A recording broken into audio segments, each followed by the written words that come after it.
La question qui nous occupe est assez simple. Le discours scientifique auquel nous sommes confrontés aujourd'hui ne peut être celui de l'opinion. Et il présuppose donc de trouver comment sortir de la simple expression de l'opinion. Et c'est pas si simple que ça. Au départ, cette démarche est la philosophie même. La philosophie, c'est une tentative. Certains diront désespérée, mais elle ne l'est pas nécessairement, une tentative pour sortir de l'opinion. C'est-à-dire un effort et accepter de produire un effort qui ne va pas de soi pour essayer de comprendre ce que nous disons. Comprendre ce que nous disons. Et cela commence lorsque nous acceptons évidemment que l'idée simple, que ce que nous disons n'est pas toujours compréhensible. Il se peut que nous soyons obscurs quand nous parlons, que nous croyons savoir des choses qu'en réalité nous ignorons. C'était l'expérience même de Socrate. Voilà, premier des philosophes, qui allait discuter avec ses semblables pour les interroger, et puis qui découvrait que finalement, ils croyaient savoir beaucoup de choses, mais qu'en réalité, ils ignoraient eux-mêmes leur propre ignorance, et qu'en réalité, ils croyaient seulement savoir, mais ne savaient pas grand-chose.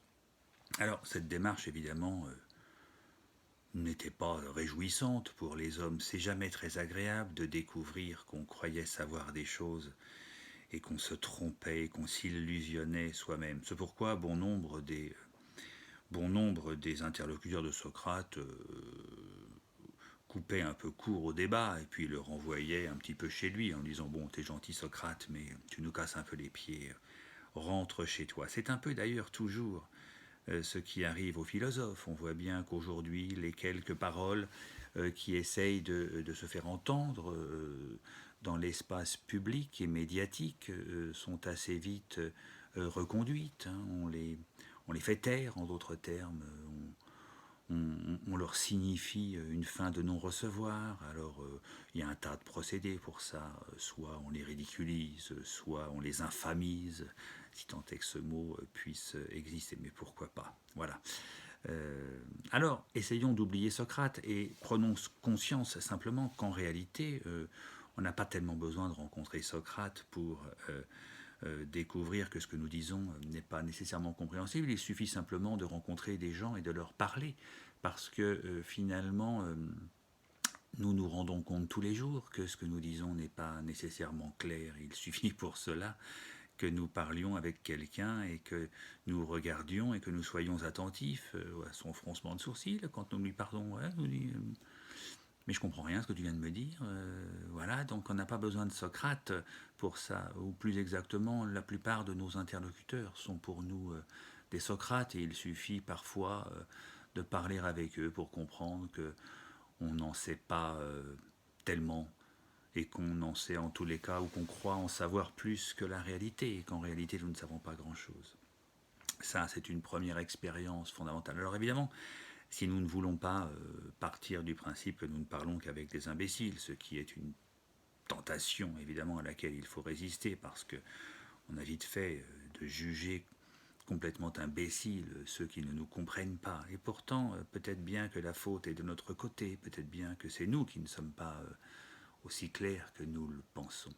Alors évidemment, si nous ne voulons pas juger que le monde entier est imbécile, il va falloir que nous acceptions l'idée de clarifier nous-mêmes ce que nous disons, et peut-être de nous dire, bon bah d'accord, allez, je vais essayer de produire un effort pour essayer de clarifier mon discours et essayer de comprendre moi-même ce que je raconte. Voilà. Et donc je me pose la question, comment se fait-il? Question de l'humilité même.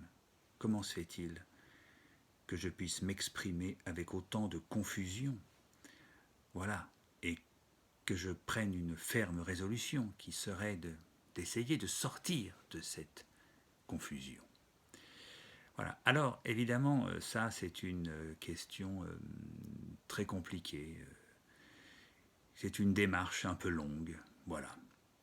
Alors, elle est tellement compliquée et tellement longue qu'elle a pu apparaître à bon nombre d'êtres humains comme impossible. Voilà. Et un certain nombre d'êtres humains ont pensé qu'en réalité nous ne pouvions pas clarifier ce que nous pensons et que nous ne pouvions pas atteindre la vérité, que nous ne pouvions pas élever notre discours de l'opinion vers la vérité, et que donc il fallait se contenter d'avoir des opinions. Alors on appelle tous ces gens-là des sceptiques, ce qui est une certaine forme de sagesse, voilà, apprenons à nous contenter de nos opinions, et puis finalement essayons de vivre avec, puisque de toute façon nous ne pouvons pas en sortir.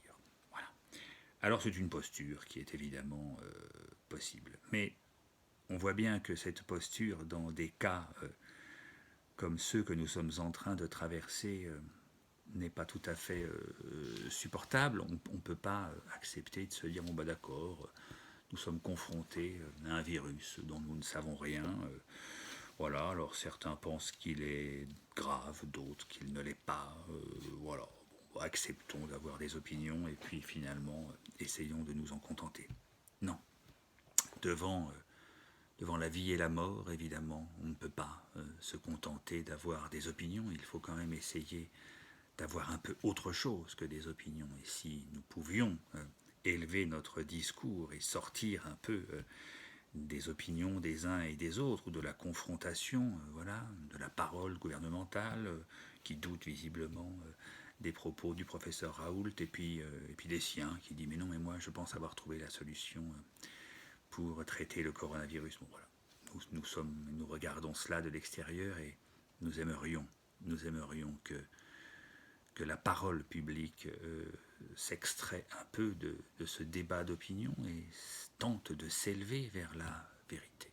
Alors, j'ai envie de leur dire, et je vais le faire d'ailleurs, qu'en réalité, Descartes est venu. Face au débat d'opinion, face à la volonté sceptique de rester ancré dans son opinion, Descartes est venu. Et peut-être que nous serions bien inspirés de le relire un petit peu et de retrouver l'inspiration cartésienne, non pas de répéter bêtement ce qu'il a lui-même pu dire, mais de retrouver son inspiration, c'est-à-dire le mouvement même de sa pensée, ce qu'il peut y avoir de formidable dans le discours cartésien. Or, ce qu'il y a de formidable, c'est que Descartes se rend compte qu'il y a des propositions dont on ne peut pas douter. Donc il y a des propositions devant lesquelles le sceptique doit s'incliner. On ne peut pas douter. Et chacun connaît la réponse de Descartes. On ne peut pas douter que pour penser, il faille être. Voilà, je pense, je suis, ça, c'est quelque chose dont personne ne peut douter. Et évidemment, concernant les sciences, Descartes va essayer de nous insuffler une méthode. Et cette méthode, elle est somme toute assez simple, puisqu'elle consiste à essayer de remonter jusqu'aux éléments les plus simples de la nature du réel. Voilà. Le réel est composé d'éléments simples. Si je prends par exemple un corps, n'importe lequel, un corps quelconque, eh bien il est composé de plusieurs éléments simples. Il est d'abord composé de matière.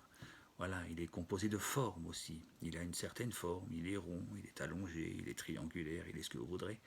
Et puis il a aussi une étendue, c'est-à-dire qu'il occupe un certain espace. Or ça, c'est bien l'analyse qui, dans la rencontre d'un corps quelconque, me permet de distinguer au moins trois natures simples dans ce corps que sont la matière, la forme et l'étendue. Et ensuite, Descartes nous dit, une fois qu'on a remonté, qu'on a atteint, que nous avons réussi à remonter par l'analyse jusqu'à ces éléments simples de chaque chose que nous pouvons rencontrer, eh bien, il faut accepter que la connaissance ne soit ensuite que les relations diverses que peuvent entretenir ces éléments simples. Voilà. Je crois qu'il y a là quelque chose de l'ordre d'une méthode qui nous permet d'extraire notre discours des opinions pour essayer de nous élever par paliers, comme dit Descartes, tranquillement vers la vérité. Voilà. Alors je crois que le meilleur conseil que nous pouvons donner aux gens et que nous pouvons suivre nous-mêmes d'ailleurs en ces temps difficiles, c'est de relire Descartes et de nous rappeler cette méthode cartésienne pour nous élever vers la vérité. Et de nous rappeler surtout le préalable que Descartes nous a recommandé. C'est-à-dire que cette analyse ne peut pas être conduite si nous ne commençons pas d'abord par renoncer à ce que nous croyons savoir. On a beaucoup reproché à Descartes cette affaire de table rase, il faut faire table rase du passé. Mais le problème est beaucoup plus simple, c'est qu'on ne peut pas construire une analyse sérieuse sur des éléments que nous pensons déjà connaître. Il faut bien réussir à effacer nos opinions, nos vieilles opinions, celles que nous avons apprises à l'école, celles que nous avons retenues, celles qui traînent dans la culture depuis des lustres, tous ces lieux communs finalement à partir desquels nous pensons savoir, mais qui sont aussi celles qui font obstacle à notre élévation vers la vérité. J'en veux pour preuve une petite, voilà, le professeur Raoult, lui, soutient qu'il réussit à traiter le virus en mélangeant un antiviral et un antibiotique. Or, évidemment, ça fait des décennies qu'en tous les cas nous apprenons et qu'on nous dit que non, les antibiotiques sont complètement inefficaces contre les virus. Donc je ne sais pas s'il y a là, je ne suis pas médecin, je ne sais pas s'il y a là une vieille opinion qu'il faudrait réussir à surmonter. Mais en tous les cas, il faut essayer d'effacer ou de ne pas tenir compte de ce que l'on croit savoir, qui en général est assez mal assuré, ou en tous les cas qui est toujours en décalage par rapport à la nouveauté d'un virus qu'on ne connaît pas. Voilà. Donc, il faut essayer, je crois, d'aborder ce nouveau virus, non pas avec nos vieilles certitudes, mais essayer de commencer par les balayer toutes d'un seul coup et réaborder les choses avec un regard neuf en essayant de remonter à ces natures simples que Descartes nous invite à essayer de rejoindre par l'analyse. Et c'est à ce moment-là peut-être que nous essaierons d'y voir clair. Et par ailleurs, d'un point de vue pratique, ne pas oublier peut-être que si nous sommes en guerre, eh bien en guerre il y a une urgence, et que quand il y a urgence, on est amené parfois à faire des choses dont on n'est pas absolument sûr. Voilà. Le temps de la science n'est pas le temps de la guerre. Et il faut accepter que le temps de la guerre prenne le devant sur le temps de la science. Et que peut-être nous fassions, avant de savoir clairement ce qu'il en est de ce virus, que nous fassions des choses un peu à l'aveugle, comme c'est souvent le cas en médecine. Le médecin diagnostique et prescrit des médicaments. Et parfois, il prescrit des médicaments dont il ne comprend pas très bien pourquoi ils marchent, mais il constate simplement qu'ils marchent. Et je crois que ça, c'est le temps de la guerre, c'est le temps de la maladie. Et le temps de la science n'est pas à confondre avec le temps de la maladie. Merci de votre attention.